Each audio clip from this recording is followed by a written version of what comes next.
Hello everyone, कैसे हो सब? खैरियत से? मैं भी यहाँ खैरियत से। Day 17 Ramzan 30 days challenge, daily 3 deets.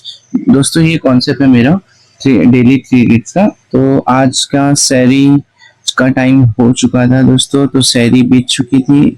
और सहरी में माशाल्लाह आज मिर्ची वगैरह सारी चीज़ें थी जो कि मुझे बहुत पसंद है ऐसे। और मतलब जो रहता है मैं खाता हूँ शहरी में, और वार्म वाटर के साथ में स्टार्ट करता हूँ दोस्तों। तो कैसा होता है कि पानी जो रहता है वो बॉडी को पहला इंटेक अपने को लेना है, बॉडी में वाटर। तो आज का जो डेट रहेगा दोस्तों, एक स्टोरी रहेगी, मस्जिद स्टोरी। 3 लोग 3 कहानी। बट मैंने सोचा कि चलो आपको बता दो कि ये चीज़ कैसे होती है। आज आप मस्जिद के अंदर 3 स्टोरी का कहानी सुन सकते हैं, बट मस्जिद में ज़्यादा रिकॉर्ड करने मिलता नहीं दोस्तों। तो 10 डिफरेंट लोग से शॉर्ट बात करनी है, तो मैं आपको दिखाता हूँ अगर पॉसिबल होगा तो। बट ये जो 3 डीड है आज की दोस्तों, ये थोड़ी अलग ही है। तो मैंने सोचा कि थोड़ा अलग सा कुछ करूँ इस व्लॉग में, और थोड़ा सा मैं इस बारे में बात करूँ। तो मैंने सोचा चलो उस हिसाब से मैं बना सकता हूँ दोस्तों। सबके लिए मतलब मस्जिद, रोज़ा, ये सारा एक जैसे ही है सब चीज़। बट लेकिन क्या होता है कि ना, इंसान की रमज़ान की स्टोरी अलग अलग होती है। तो उस हिसाब से मैंने सोचा कि आपको बताऊं ये चीज़। तो दोस्तों, कैसा है ना, रमज़ान की 3 डेट्स जो आज मैं डिस्कस करने वाला हूँ, वो एक है कि पहला, अगर आप कोई बुजुर्ग से पूछ सकते हो उनके रमज़ान का एक्सपीरियंस। फिर दूसरा, जो आप मतलब यंग वंस होते हैं, यंग को पूछो किसी को, तो उसका एक्सपीरियंस। फिर मैं निकल चुका था नमाज के लिए दोस्तों। तो मैं आपको ये बता रहा था। तीसरा जो है, मेक दुआ फॉर एवरीवन।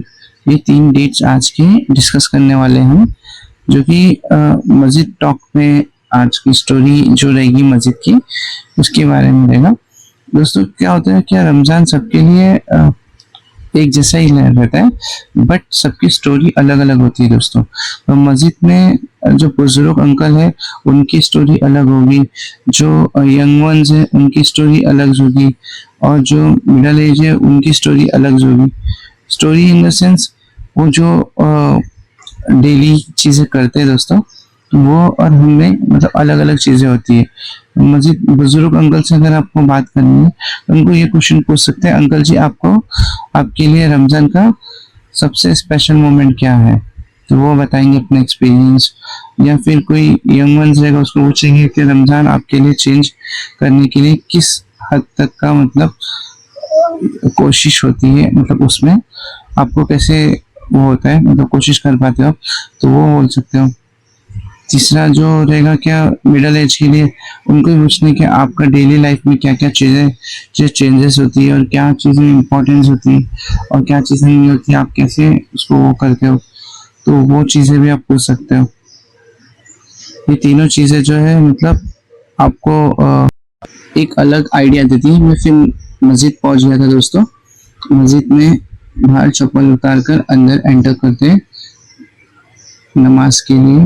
और जैसे जैसे मतलब दिन करीब आते जा रहे हैं, रमज़ान धीरे धीरे जाते जा रहे हैं, तो मैं फिर ऊपर चले गया, क्योंकि जो जमात थी वो 6:05 की थी, 6:05 की। और दूसरा चीज़ क्या है दोस्तों, कि जो नीचे है वो, वहाँ पर कैसा होता है कि वहाँ पर काफ़ी रश हो जाती है। थोड़ा सा टाइम नीचे जाता था, मैं ऊपर खाली मिलता है। तो अभी सुन्नत पढ़ता हूँ दोस्तों जाकर। सुन्नत पढ़ने के बाद में फिर मैं आगे का फर्ज पढ़ूंगा। तो वो टाइमिंग आपको दिख रहा होगा वहाँ पर, ये टाइमिंग है।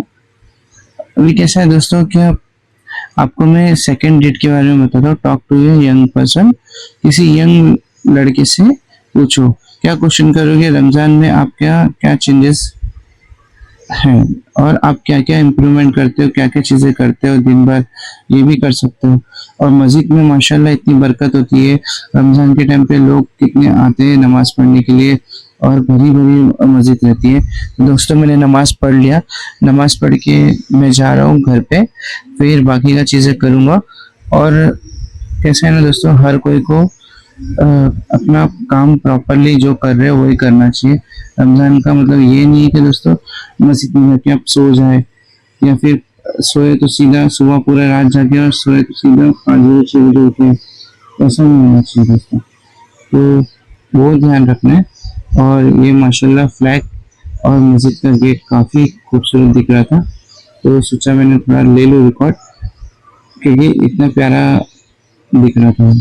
इसके बाद मैंने बताया कि मेक दुआ फॉर एवरीवन। दोस्तों हमारा थर्ड डे है ये, दुआ सबके लिए करना है, नमाज के बाद सबके लिए दुआ ज़रूर करना। ये अल्लाह सबको रोज़ी और इबादत कबूल फरमा, उसकी इबादत कबूल फरमा, ऐसा है।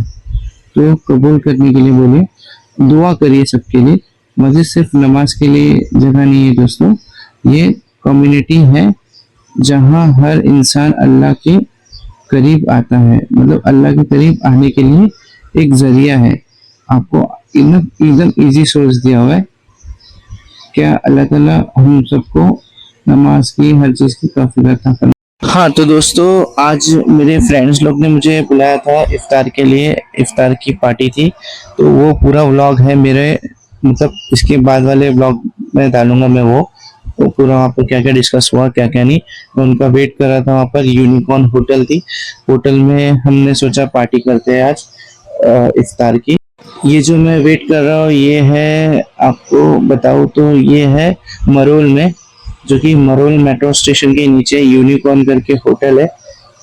तो वो होटल बहुत, हम लोग काफ़ी टाइम से उधर पे कुछ चीज़ें ऐसी है कि दोस्तों कि जो आपको हम लोग रोज़ा भी खोलने देते हैं, आप बाहर से भी थोड़ा बहुत कुछ ला सकते हो। और फिर आ गए थे जुबैर इन लोग, जुबैर और मानसी। तो मानसी और जुबैर ने डिसाइड किया था कि चलो चलते इफ्तार करते, तो मैंने बोला ठीक है मैं आ जाऊँगा, आपने बुलाया था। और फिर एक और जन आने वाला था बट वो आ नहीं पाए कोई रीज़न से। बट हम लोग ने बोला चलो कोई बात नहीं, हम लोग तो आए, हम लोग रोज़ा खोल लेते, इफ्तार कर लेंगे यहाँ पर ही। तो सबको रोज़ा भी लग रहा था। फिर इफ्तार और भी डिस्कशन हुआ है बहुत सारी। ये यूनिकॉर्न है होटल, रेस्टोरेंट, फैमिली रेस्टोरेंट है दोस्तों, बहुत अच्छा है। मेरे को तो बहुत बेस्ट लगता है, यहाँ का खाना भी टेस्टी रहता है। कभी आप ट्राई करना, अगर आप मरोल में रहते हो या आसपास कहीं रहते हो तो जाकर। रीजनेबल है, कॉस्टली भी नहीं है।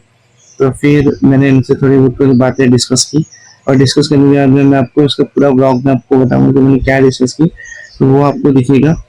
अभी मैं इन लोग से कुछ क्वेश्चंस पूछ रहा था, क्वेश्चन आंसर में फास्ट एंड फिंगर फर्स्ट या फिर फास्टेस्ट फिंगर खेल रहे थे हम लोग। तो पहला तुम बताओगे, पहला तुम बताओगे, जो भी ऐसे करके। और फिर थोड़ा एंटरटेन भी किए, काफ़ी बातें भी किए, और बहुत टाइम के बाद मिले थे तो सोचा चलो थोड़ा डिस्कस भी करते हैं।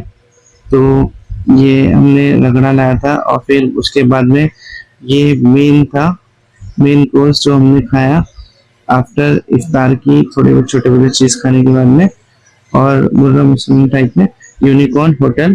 तो दोस्तों इसका पूरा ब्लॉग मैं आपको अपने ब्लॉग में बताऊँ, तब तक मिलते हैं नेक्स्ट ब्लॉग में। Take a. Thank you for watching my video.